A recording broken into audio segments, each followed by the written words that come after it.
El mes de septiembre terminó en República Dominicana con un índice bastante alto, aunque las autoridades en sus reportes semanales quieran decir todo lo contrario.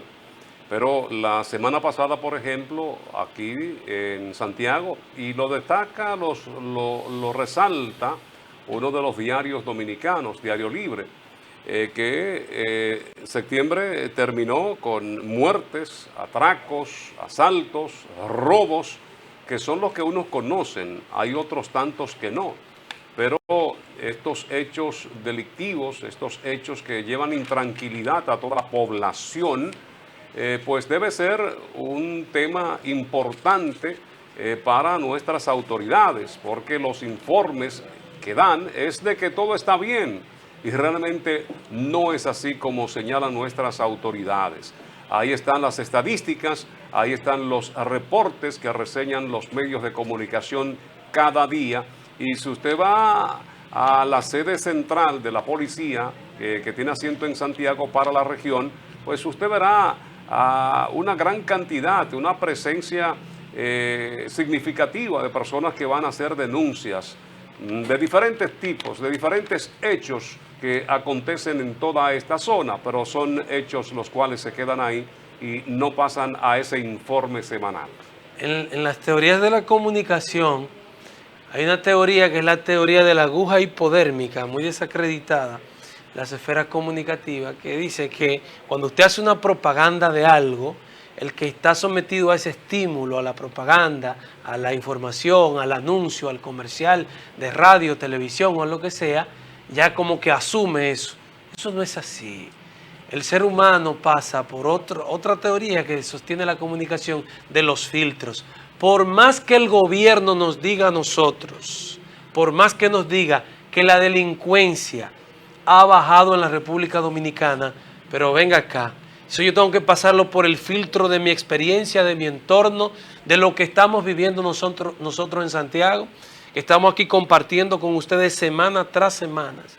Hasta nuevos métodos de delinquir que se están viendo, que quedan grabados. Estamos compartiendo situaciones tan difíciles como en una plaza abierta, ir a asaltar con toda desfachatez un centro, una joyería.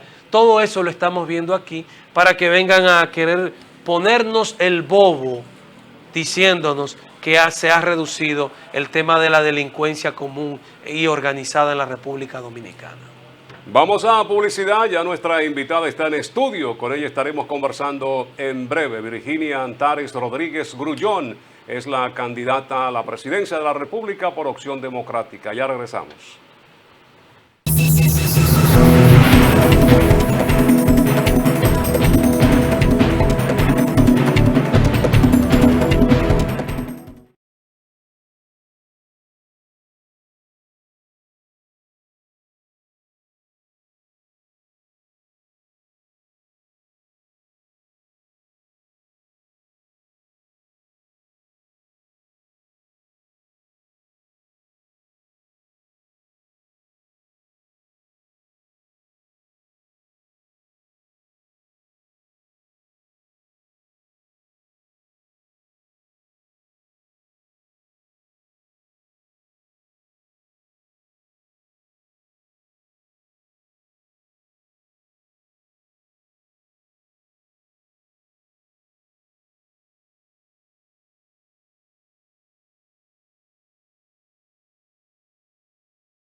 Bueno, ya estamos en el café de Diario 55. Ustedes han visto a través de la programación de este canal, el spot.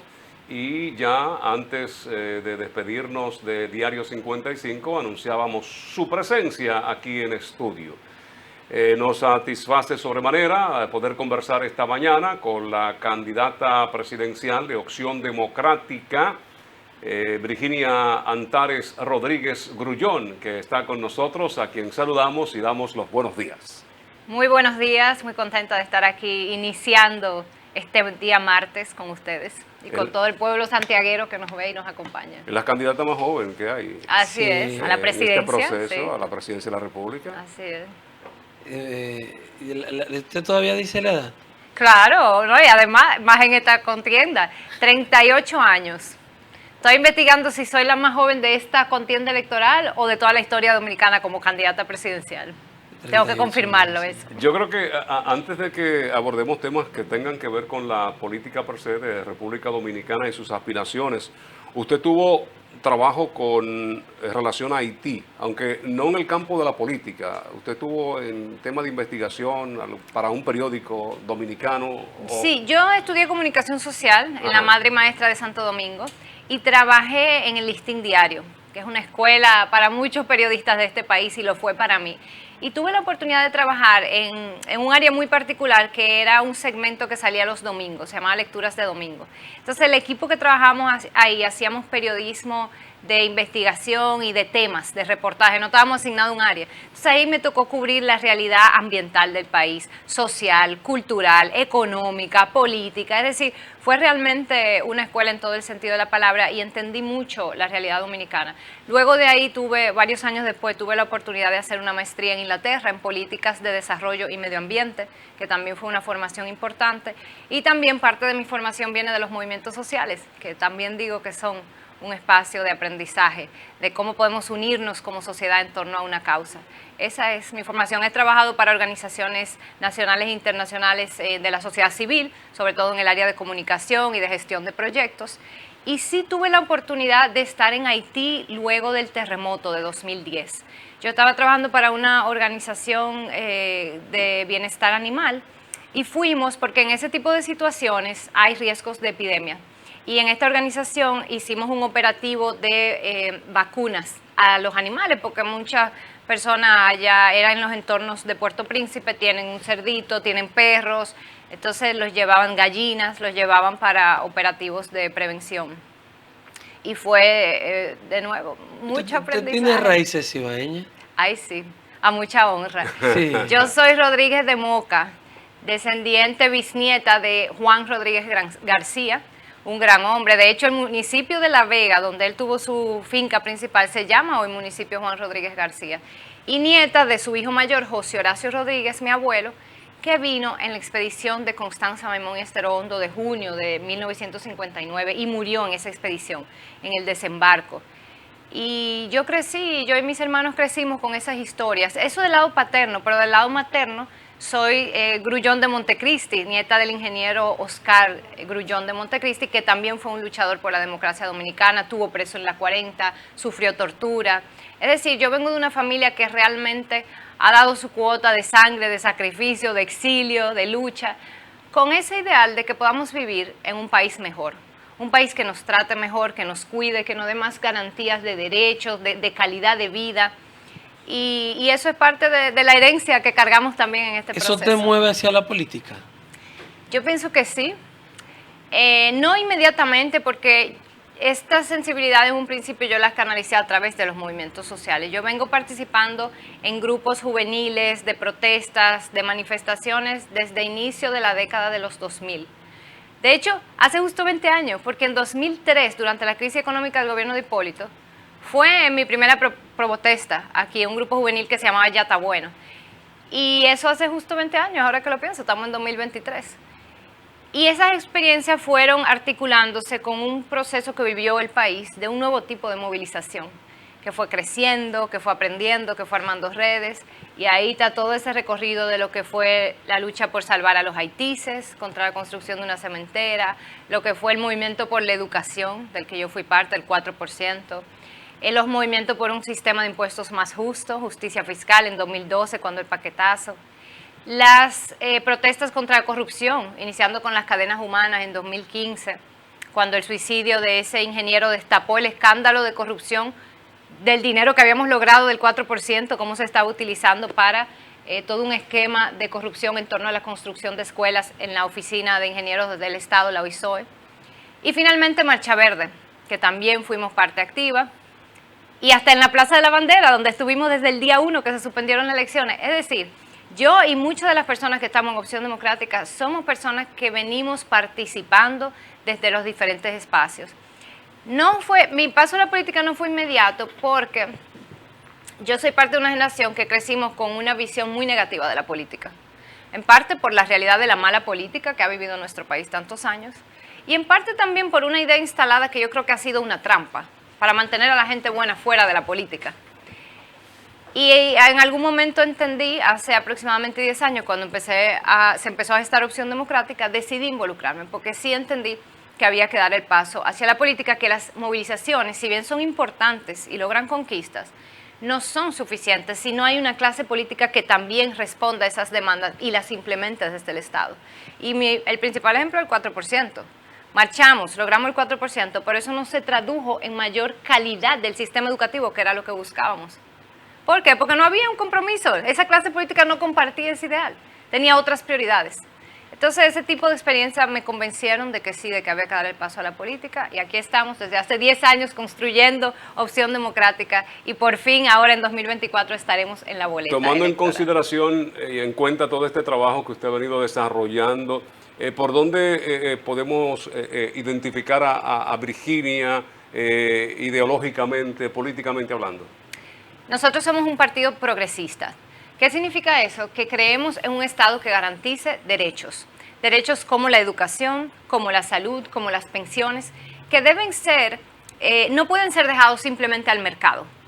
Porque todos tenemos, valga la redundancia, derechos sin importar cuánto dinero tengamos, si podemos pagarlo o no, como sucede ahora. Que los servicios de salud, por ejemplo, si tú no puedes pagar, tú no siempre tienes garantía de una atención médica de calidad. Entonces eso no debe ser. Debemos rediseñar esos sistemas pensando en garantizar atención médica de calidad, pensando en garantizar educación de calidad, no porque tú puedas o no pagar un colegio privado, sino porque en cada pueblo, en cada barrio, en cada campo haya instituciones bien equipadas con buenos profesores de calidad. Nosotros creemos en eso, creemos en la protección ambiental, es parte también de la ideología progresista. Estamos viviendo una crisis ecológica en el mundo y en el país y tenemos que prepararnos y tomar medidas en ese sentido. Y creemos en la defensa de los derechos humanos de todas las personas, sin importar sus características, su forma de vida, sin importar quiénes son, sin importar sus formas de amar, sin importar la diversidad, sin importar su color de piel. Todas las personas entendemos que merecen respeto, merecen ser tratadas con dignidad y merecen ser iguales ante la ley.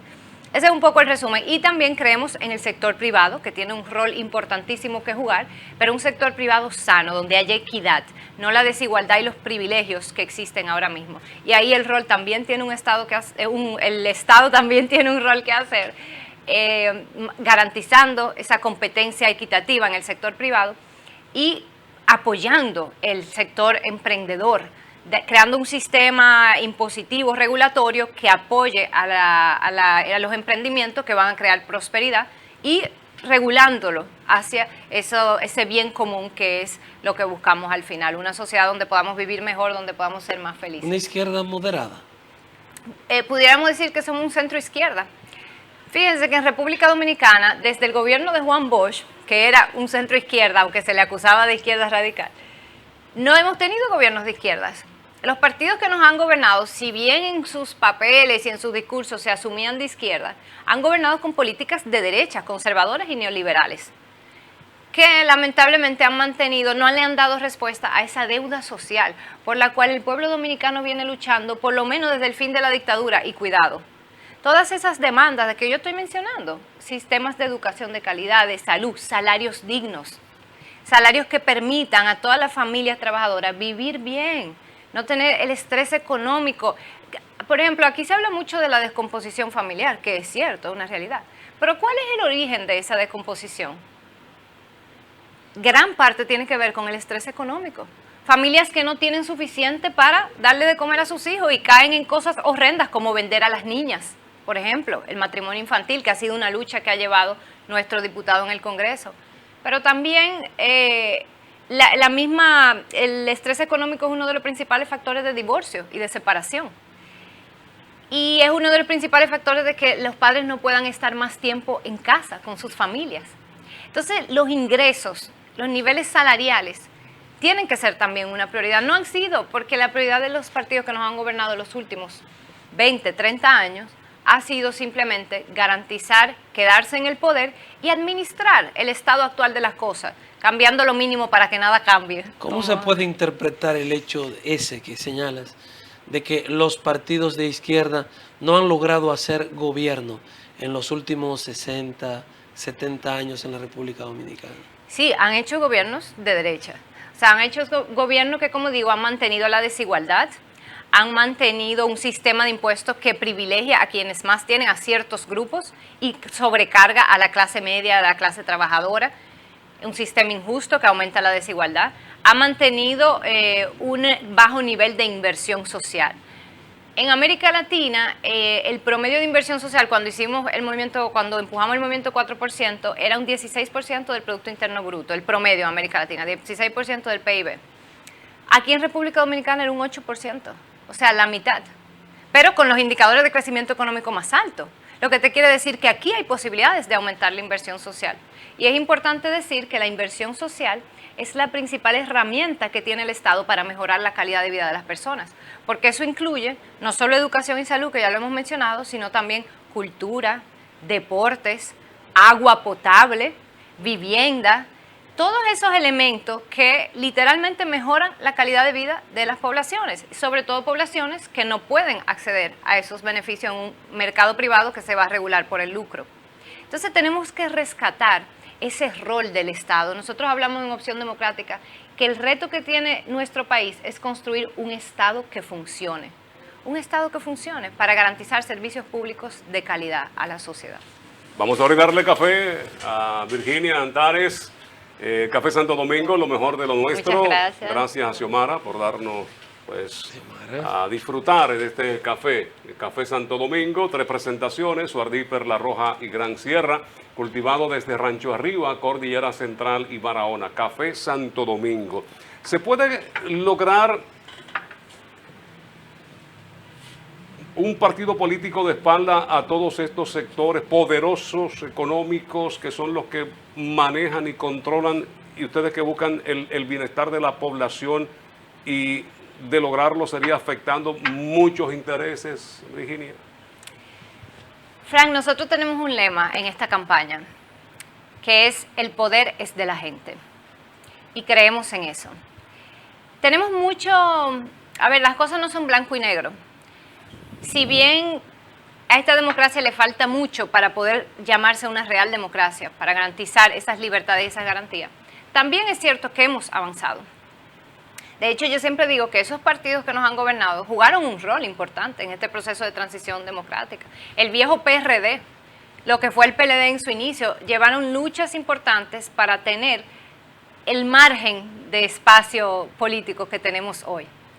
Se quedaron cortos sobre todo en las últimas 2 décadas, porque había que profundizar las reformas al sistema electoral, al sistema de justicia, y eso no lo hicieron. Pero notamos, por ejemplo, como en la época de la dictadura, y yo vuelvo a la historia de mi familia, yo pienso en una mujer como Minerva Mirabal, lo que tuvo que enfrentar, esta pregunta se le aplica a ella, qué difícil era, y aún así decidieron atreverse y retar el estado actual de las cosas y no conformarse, porque, ay, bueno, es difícil, ¿quién puede contra estos poderes que lo controlan todo? No se puede cambiar. No, hay que hacer algo. Y de repente, los esfuerzos de ellos y de ellas abrieron caminos, de manera inesperada, de manera que no siempre podemos prever. La política es así. Hay que construir, hay que atreverse, hay que dar el paso, hay que sumar esfuerzos, hay que aprender de la historia, de los errores que han pasado. Y en el camino se van a ir abriendo puertas. Yo creo que una experiencia que nos muestra eso y nos confirma en Opción Democrática fue lo que vivimos en el 2020 con la candidatura a diputado de José Horacio, nuestro actual representante en el Congreso. Esa era una candidatura, Frank, que todo el que sabía de política nos decía, no la puede ganar. Le puede ir muy bien, qué bueno que participe la gente joven, pero no la puede ganar porque un partido minoritario en 20 años de este sistema electoral nunca había ganado una diputación territorial si no se eleva con un partido mayoritario. Y porque esas diputaciones en ese territorio del Distrito Nacional cuestan, como dicen, 50 millones de pesos una campaña. Y nosotros no teníamos 50 millones de pesos. A él le decían así, ¿y tú tienes dinero para financiar una campaña? Sin embargo, contra todo pronóstico, ganó. Y no solo ganó, fue el más votado de su territorio. ¿Qué nos dice eso? Que sí hay una población dominicana que quiere otro tipo de política, que está dispuesta a apoyar la buena política. Eso nos lo confirmó y eso es lo que vivimos día a día en Opción Democrática. Personas acercándose a nuestras redes, a las personas, a cada candidato y candidata que tenemos en los diferentes territorios, sintiendo esto mismo. Hay que cambiar el estado actual de las cosas. El lema del gobierno actual fue el cambio, porque la gente quiere una transformación, pero no ha estado a la altura de la promesa el gobierno actual. Ha mantenido muchas prácticas cada vez más iguales al partido que le antecedió, contra el cual esta ciudadanía se movilizó en la Marcha Verde, en la Plaza de la Bandera. Entonces, nosotros tenemos también una visión de futuro. Y si pensamos en la República Dominicana, ¿qué vamos a hacer?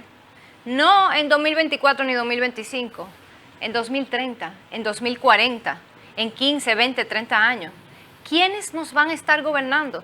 ¿Cuál es la estructura? No solo cuáles personas, pero cuáles partidos políticos nos van a gobernar. Los mismos que nos han gobernado en los últimos 60. Entonces, eso nos lleva a la conclusión de decir no. O nos vamos del país, como las encuestas dicen que el 60% de la juventud dominicana, su aspiración es irse del país, una muestra del fracaso político de esta sociedad, o decimos, pero ven acá, vamos a hacer algo, porque aquí hay mucha gente buena, en este país hay mucha gente buena, honesta, trabajadora, inteligente, talentosa, capaz. Nosotros como sociedad podemos organizarnos y podemos hacer algo mejor. Y eso es lo que apostamos en Opción Democrática. Dijimos, tenemos que construir una nueva herramienta política, un nuevo partido político que funcione bajo otras lógicas, que tenga otra cultura, que pueda ofrecerle a la ciudadanía dominicana esa oportunidad de ir al Estado a hacer transformaciones. ¿Es eso el proyecto de Virginia Antares, una propuesta a futuro? A presente y a futuro. Y de hecho, como les contaba, Opción Democrática tenemos 10 años. O sea, este es un proyecto que se viene gestando, que viene construyendo fuerza. Hemos aprendido lo difícil que es el sistema electoral, las barreras que pone para que grupos como nosotros no podamos entrar. A nosotros nos negaron el reconocimiento en 2015. Nos pasamos 3 años en los tribunales, en 2008 lo tuvimos, pero nos pusieron reglas para impedirnos participar en las elecciones, tuvimos que fusionarnos con Alianza País. El año pasado recuperamos el reconocimiento. O sea, eso de tribunal tras tribunal. Ahora, recientemente nos aprobaron que finalmente, después de 10 años siendo partido político, vamos a entrar a recibir fondos públicos como reciben todos los partidos, en la categoría mínima, pero ahí estaremos. Aquí hay partidos que reciben millonadas mensualmente y es contra eso que estamos compitiendo.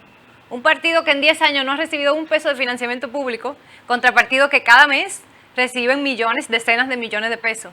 Es contra eso que estamos compitiendo y estamos dispuestos a hacerlo porque creemos en las reglas del juego democrático. Hay que mejorar esas reglas, pero para mejorarlas hay que llegar a los puestos de poder. Pero esos partidos ya han mostrado una trayectoria y han evidenciado tener una cantidad de adeptos que establece la ley, cosa que, como tú has explicado, todavía no tenía el Partido de Acción Democrática. A ver, en 2015, cuando hicimos la solicitud ante la Junta, cumplimos con todos los requisitos que establecía la ley de partidos para ser reconocidos.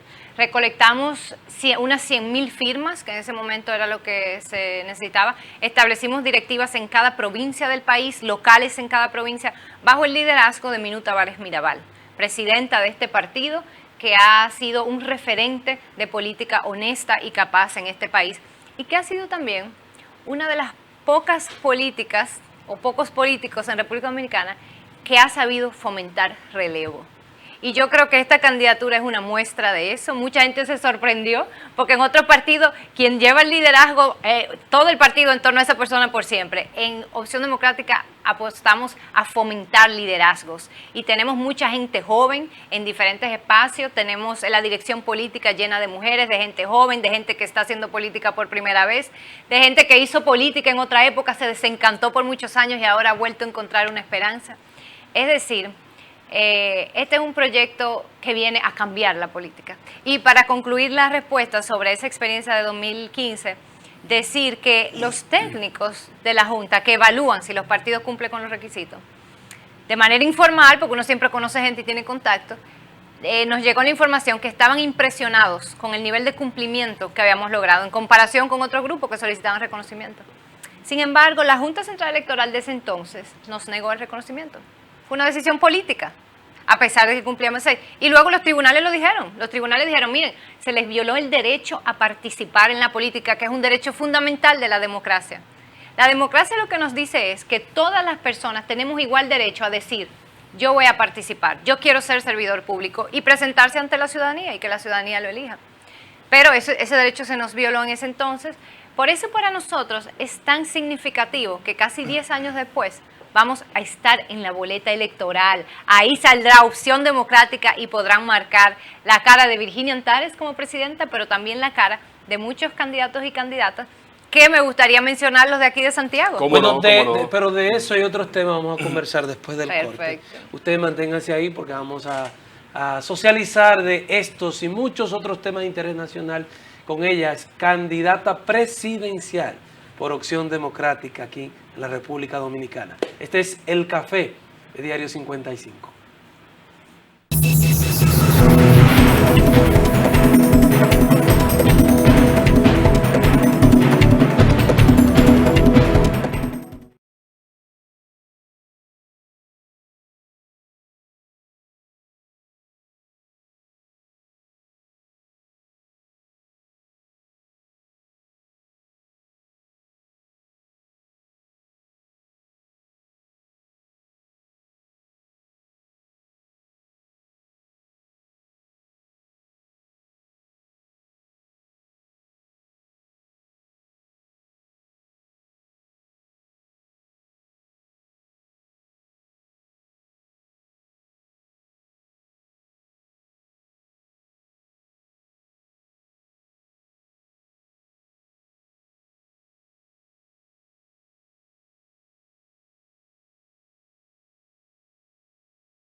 Continuamos en este café de Diario 55, hoy con la presencia de la candidata presidencial de Opción Democrática, Virginia Antares Rodríguez Grullón. Está con nosotros en esta mañana y damos oportunidad para que usted destaque a sus candidatos y candidatas aquí. Sí, quería mencionar y mencionarle a la gente para que conozca que tenemos muchísimas candidaturas de gente honesta, buena, comprometida aquí en la provincia de Santiago. De hecho, parte del recorrido que hemos hecho en estos días ha sido presentando algunas candidaturas. Estuvimos, por ejemplo, en el sector de Camboya presentando la candidatura de Richard Martínez a regidor, un comunitario que ha trabajado mucho por apoyar el deporte en ese territorio. También presentamos la candidatura de María Rosario Zenaida, que nos acompaña aquí, de la comunidad de la Altagracia del Pastor, por ahí por Bellavista, que va como regidora, eso es circunscripción 2 de la provincia de Santiago.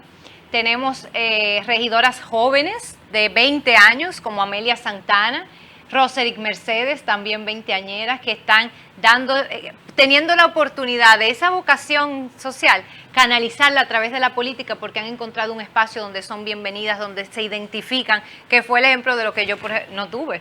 O sea, yo tenía esa vocación, pero no encontraba un espacio político y por eso me metí en los movimientos sociales. Entonces, a mí me da mucha alegría poder tener personas como ellas, Roserick, Amelia, atreviéndose a asumir una candidatura desde una edad tan joven, diciendo sí, vale la pena aportar, vale la pena servir, vale la pena creer que podemos tener, en este caso, una mejor ciudad de Santiago, porque ellas irán al Ayuntamiento de Santiago ahí a fiscalizar el trabajo que hace la alcaldía. A nivel de, tenemos también candidatas a regidoras como Ángela Cruz, una mujer con una gran trayectoria profesional, Carmen Olivo también.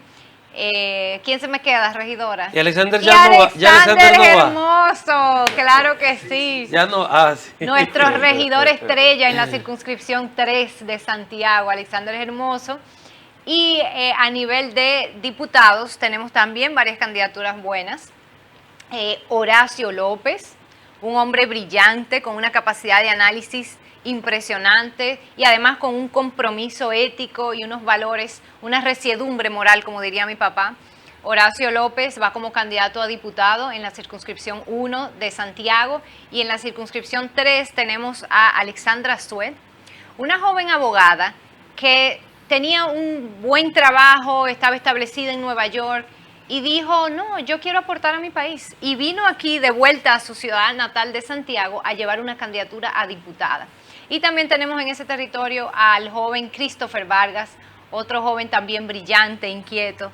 Es decir, le estamos dando oportunidad a mucha gente buena, unos de juventud acumulada, como diría Horacio López, y otros de juventud fresca, que están atreviéndose a participar en política en una competencia muy desigual, con pocos recursos, pero haciendo buena política. ¿Qué pasó con Horacio? Porque lo habíamos entrevistado aquí en el café como candidato a senador. ¿Qué pasó con él? ¿Los números no daban? ¿O hay decisiones de otro tipo?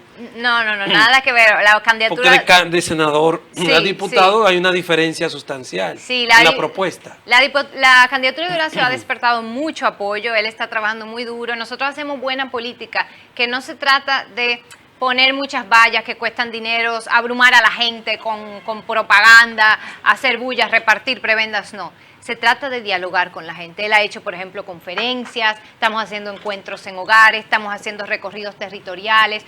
Estuvimos este fin de semana en el barrio de Los Pepines, que donde aprendí muchísimo, mucha riqueza cultural, visitando el son de Queca. Dios mío, qué espacio tan maravilloso. Dios bailó su son. Pero ven acá, por ahí está en las redes, búsquenla. Experiencia que hay que replicar, porque aquí hay que llevarle cultura a todo el país. La cultura tiene que ser una prioridad muy atada a la educación. Un saludo, por cierto, a Ana Rosa, que la visitamos por allá, a Susana, a Doña Lourdes, al taller escuela de Santiago, que tiene un taller de artesanía, una escuela, y a toda esa gente maravillosa de Los Pepines que saludamos, y de toda esta ciudad de Santiago, porque como digo, hemos recorrido. Una candidatura muy especial que quiero mencionar es la que estamos presentando en Canabacoa con Teresa Morel, candidata a ser directora del Distrito Municipal de Canabacoa, una activista comunitaria que ha estado involucrada en las luchas vecinales de ese sector por mejores servicios. Y así seguiremos presentando, porque este es un proyecto que está en constante crecimiento. Sobre la candidatura de Horacio, nos lleva a otro tema, que es el de los acuerdos electorales que estamos conversando con otros partidos. El sistema electoral está diseñado para que partidos como Opción Democrática no entren. Pero nuestro compromiso es llevar a las mejores personas a las posiciones de poder. Y por eso estamos haciendo ahí una jugada de ajedrez dentro de las reglas que permiten el sistema y acordando acuerdos electorales puntuales en diferentes territorios con partidos que también lleguen buenas personas como candidatos y candidatas. Esas conversaciones se están dando ahora mismo y cuando tengamos pues ya anuncios que hacer, lo estaremos haciendo, el partido estará anunciando las alianzas puntuales porque queremos que todas esas personas que yo he mencionado tengan efectivamente la posibilidad de llegar a los espacios de poder. Y eso pasa por un sistema electoral que es complejo y tenemos que crearle las mejores de las condiciones. Entonces en Santiago irían aliados. Eso es lo que estamos conversando a nivel senatorial. Por eso el compañero Horacio pasó a nivel de diputación. Y al final qué bueno, porque como diputado él tiene muchas posibilidades de ganar. Porque recordemos que la senaduría nada más una persona gana, es más difícil. Por eso el Senado es menos plural. Por lo general el Senado lo domina el partido que está en el poder, que tiene más recursos. Es una competencia más difícil. Pero a nivel de diputaciones, como son varias por territorio, eso permite que fuerzas políticas que no son la dominante también logren una curul. Entonces ahí apostamos a que Horacio López va a estar en el Congreso Nacional defendiendo los intereses de esta provincia de Santiago y de toda la ciudadanía dominicana. Mira, hay gran parte de la población que piensa que los políticos y los partidos lo que van es a buscar sus intereses cuando escalan, cuando llegan a una posición. Y básicamente en estos acuerdos, en estas alianzas que se hacen, es con miras a elecciones, es con propósitos únicos y exclusivamente electorales, nada de propuesta, nada de llevar mejores condiciones de vida a la población dominicana. El tema de las alianzas, ¿cómo piensa Opción Democrática? Las alianzas son parte de la política y la negociación es parte de la política, pero tenemos que pensar en alianzas y negociaciones en el buen sentido de la palabra. Hay dos tipos de alianza. Podemos hablar de acuerdos electorales, que efectivamente no implican un compromiso político, implican un acuerdo electoral entre dos partidos para tener más posibilidades de ganar un escaño. Y hay alianzas o acuerdos que son políticos. Y ahí sí hacemos un acuerdo en función de que tenemos una visión común de cambios que queremos hacer desde el Estado. En Opción Democrática hemos estado explorando ambos tipos de alianzas. Iniciamos un proceso de conversación con partidos con los que tenemos una visión común, como el Frente Amplio, con quien anunciamos un acuerdo preliminar, como Alianza País, con quien fuimos aliados en 2020, como Patria para Todos, un partido de nuevo reconocimiento. Con ese tipo de partidos sí pudiéramos hacer acuerdos políticos que se basen precisamente en esa visión de que vamos a transformar el sistema de salud y de pensiones, por ejemplo, o de que en los ayuntamientos vamos a promover la aplicación del presupuesto participativo, de que vamos a priorizar las aceras inclusivas para la población con discapacidad, por ejemplo, ¿no? Esos serían acuerdos políticos.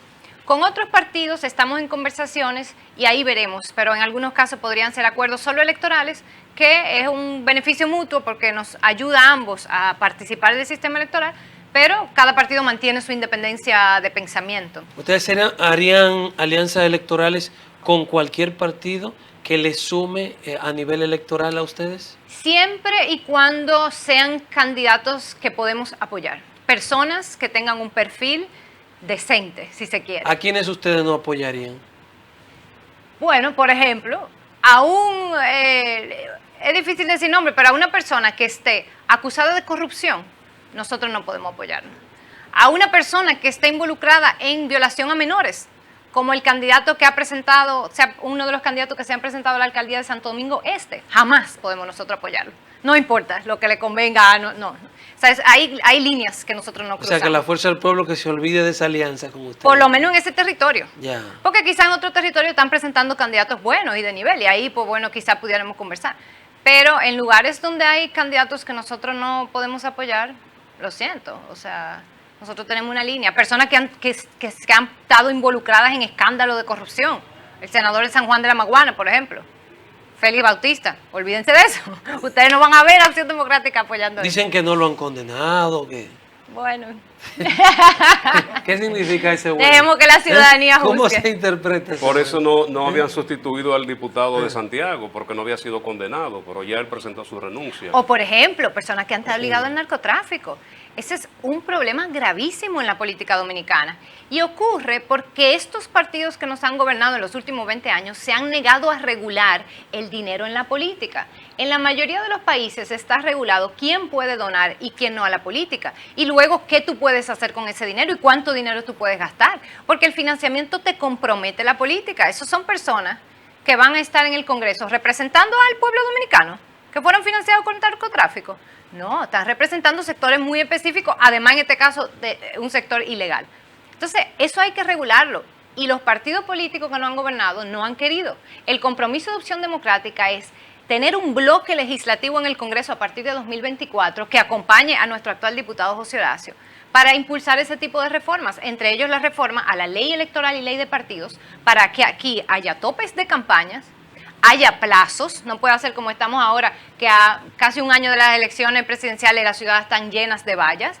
Eso está mal. La sociedad no puede estar desperdiciando dinero, recursos. Nosotros tenemos que estar hablando sobre los problemas que nos afectan y cómo vamos a solucionarlos. Y además es una competencia desigual, porque los actores que tenemos menos recursos estamos en desventaja y la competencia tiene que estar mínimamente nivelada. ¿Y cómo se podría lograr eso si quienes hacen las leyes son los propios políticos? Sería como ponerse un bozal a sí mismo. Claro. Y ningún perro quiere que le pongan un bozal. Por eso que digo que estamos en un círculo vicioso. ¿Cómo se podría? Sí, lo tenemos que romper. No se ve la posibilidad de que se logre. ¿Cómo Teóricamente sí, o sea, es un contexto ideal, pero en la práctica los políticos de los principales partidos son los que hacen las leyes donde se decide qué tanto se le permite o no y no van a legislar en su propia contra. Exactamente. Las clases no se suicidan. Entonces tenemos que romper ese círculo vicioso. ¿Cómo lo hacemos? ¿Y cómo lo vamos a hacer? Uniéndonos, organizándonos, logrando una ciudadanía que nos apoye a personas que vamos con ese compromiso. Que vamos con ese compromiso de transformar el sistema electoral y hacerlo más accesible, de hacerlo más equitativo. Y eso se ha debatido en esta sociedad. Aquí había una ley electoral y de partido que fueron consensuadas, que hubiesen sido un gran avance, que establecían sanciones, porque una cosa es poner reglas y luego no poner sanciones. Y como está ahora, hubo partidos que admitieron que estaban violando las reglas, pero dijeron que no, que íbamos a mantener las vallas aunque estuviésemos fuera de plazo. Porque hay que establecer sanciones también. Entonces, ese es el compromiso de Opción Democrática, hacer un sistema electoral mucho más justo, mucho más accesible, para que las próximas generaciones de personas buenas que quieran participar en política no enfrenten todos los obstáculos que nosotros hemos enfrentado. Pero para llegar ahí tenemos que jugar este sistema. Pero ¿sabe cuál es nuestra apuesta? Que la gente sabe, si le damos la opción, escoger lo que es mejor para la propia ciudadanía. Y al final, cuando legislamos en beneficio de todos, ganamos todas y todos. ¿Tiene la suficiente autoridad la Junta Central Electoral para incurrir en esas sanciones, para amonestar a quien incumpla con lo establecido? La tiene porque la Constitución le da esa facultad. Pero ahí yo creo que faltan dos cosas. Por un lado, leyes con más garras, con sanciones más claras, pero también una Junta más empoderada, que se atreva a utilizando esa facultad constitucional, establecer sanciones. Pero claro, la Junta la nombran los partidos que controlan el Senado. Por eso que Opción Democrática tiene que estar en el Senado para nombrar gente seria. ¿Confían ustedes en esta Junta? Yo creo que esta Junta es una Junta mucho más confiable que la que tuvimos anteriormente, que vivimos lo que vivimos en febrero de 2020 con la suspensión histórica de unas elecciones municipales. Entonces creo que esta Junta representa un paso de avance. Creo que hay muchos jueces muy comprometidos haciendo una gran labor, pero creo que les ha faltado todavía más compromiso en este tema de aplicar las normas, aplicar sanciones y atreverse a tener más independencia propia, a no estar sujeta a los poderes políticos. Nuestros diputados están asistiendo una sola vez a la semana a sesiones porque le dieron la oportunidad de que fueran a hacer campaña. ¿Está Opción Democrática de acuerdo con las prerrogativas de nuestros legisladores que van más allá de los honorarios que reciben por la representatividad? No, y es un buen ejemplo de que sí hay personas que van a los puestos de poder no a beneficiarse personalmente, sino a cumplir con lo que nosotros creemos. Y el ejemplo es nuestro diputado, José Horacio Rodríguez. Hicimos campaña en 2020 para su candidatura diciendo que estamos en contra de las exoneraciones para que los congresistas que importen vehículos de lujo, que luego eso lo venden y lo importan sin impuestos. Un privilegio que el resto de la ciudadanía no tiene. José Horacio no ha utilizado esas dos, renunció a las exoneraciones, porque tiene que ser coherente con su discurso. Asimismo, hicimos campaña criticando el barrilito, que es el uso de fondos del Estado de manera clientelar para ir a los barrios a hacer campaña, como están haciendo algunos funcionarios públicos hoy, ahora mismo, yendo a los barrios a repartir, utilizando fondos, qué sé yo, del plan social, y en este caso del barrilito del Congreso. Y José Horacio es uno de los pocos congresistas que ha renunciado al uso del barrilito. Y eso lo pongo como ejemplo. Lo más importante del trabajo que él ha hecho ahí son las leyes que ha impulsado, son las cosas que ha defendido, las cosas que ha denunciado que no se sabía que se estaban cocinando ahí, como por ejemplo el intento de meter áreas protegidas en el fideicomiso de Pedernales, donde se iba a privatizar una parte de las áreas protegidas de esa zona, de Cabo Rojo. Y José Horacio lo denunció, y gracias a eso pararon en ese momento, y luego el presidente admitió que sí, mandó una adenda al contrato. Es decir, tener personas que estén pensando en el bien común, que estén pensando en el medio ambiente, en la ciudadanía, hace una diferencia. Y José Horacio ha mostrado eso, y como decía, nuestra apuesta es que todas esas candidaturas fabulosas de personas que estamos llevando al Congreso vayan a partir del 2024 a acompañarlo para que nuestra voz sea más fuerte y que la ciudadanía vayamos ganando cada vez más espacio en el sistema político. Virginia, tú eres una candidata presidencial. Tú aspiras a ser jefa de Estado. ¿Cuál es tu posición, tu postura con relación a las políticas migratorias de la República Dominicana? Opción Democrática, planteamos una política migratoria responsable, que nunca hemos tenido en el Estado Dominicano. Somos un país que comparte isla, territorio con la hermana República de Haití, y eso va a ser así siempre. Por lo tanto, tenemos que tener una visión de largo plazo de una relación armoniosa con ese país. Dicho eso, nunca se ha planificado la migración aquí, y eso es lo que tenemos que hacer. En función de nuestra realidad económica, de la cantidad de trabajo migrante que podemos absorber, eso tiene que analizarse, tiene que planificarse, tienen que ponerse metas. Y una vez eso está planificado, eso tiene que aplicarse. Y aplicarse pasa por desmontar el desorden que existe en la frontera, enseriar las instituciones aduaneras y migratorias y del ejército que están en la frontera, para que quienes entren dentro de esa cuota planificada puedan tener sus papeles, puedan trabajar de manera regulada y puedan gozar de los derechos laborales que les corresponde como trabajadores migrantes. Y una vez esa cuota está completa, pues efectivamente no puedan pasar personas que no tengan esos permisos, que no hayan cumplido con esos requisitos. Ese es el reto que tenemos, no se ha hecho nunca.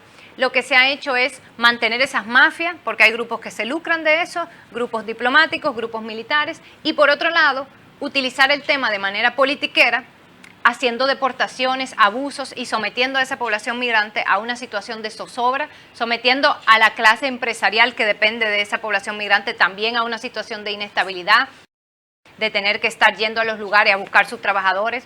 Los testimonios que hemos recibido de personas medianos empresarios, pequeños empresarios que viven permanentemente en esa situación, teniendo que ir a migración a sacar a sus trabajadores, a pesar en muchos casos de que tienen papeles, porque lo que hay es un desorden y un lucro, tratar de sacar un lucro de una situación de migración. ¿Cómo juzgas el cierre de la frontera? regularizarlo. ¿Cómo juzgas el cierre de la frontera? Nosotros nos posicionamos con el tema del cierre del comercio fronterizo, entendiendo que fue prematuro y que sobre todo nos hizo más daño, nos hace más daño a la República Dominicana que otra cosa, porque sobre todo los pequeños y medianos comerciantes y productores que no tienen un colchón para 2 semanas paralizado, como ha pasado, a muchos ya han quebrado, otros están al límite, y eso ha afectado los ingresos de toda esa población que depende del comercio fronterizo. Creemos que fue prematuro, es decir, hay margen para sentarse a dialogar todavía, hay muchas herramientas que se pueden agotar antes de llegar ahí. Creo que hay un interés también de utilizar esto con fines electorales y políticos por parte del gobierno y nos preocupa mucho eso en realidad. Este es un tema muy sensible donde hay que pensar en el interés nacional y en la soberanía nacional, no solo en esta coyuntura, sino también a largo plazo. Y este discurso de acentuar este discurso un poco bélico no nos conviene como país a la República Dominicana. ¿Usted entiende que se le ha sacado beneficio políticamente hablando a esta situación, a esta crisis que el gobierno dominicano, pues con su decisión de implementar un cierre y colocar ahí un refuerzo militar y de armamentos también? Así es, hay un estratega de comunicación dominicano muy bueno, se llama Melvin Peña, que en sus redes sociales publicó un análisis de lo que está haciendo el gobierno. Eso incluso tiene un nombre, es una técnica de comunicación, la utilizan mucho los presidentes de Estados Unidos.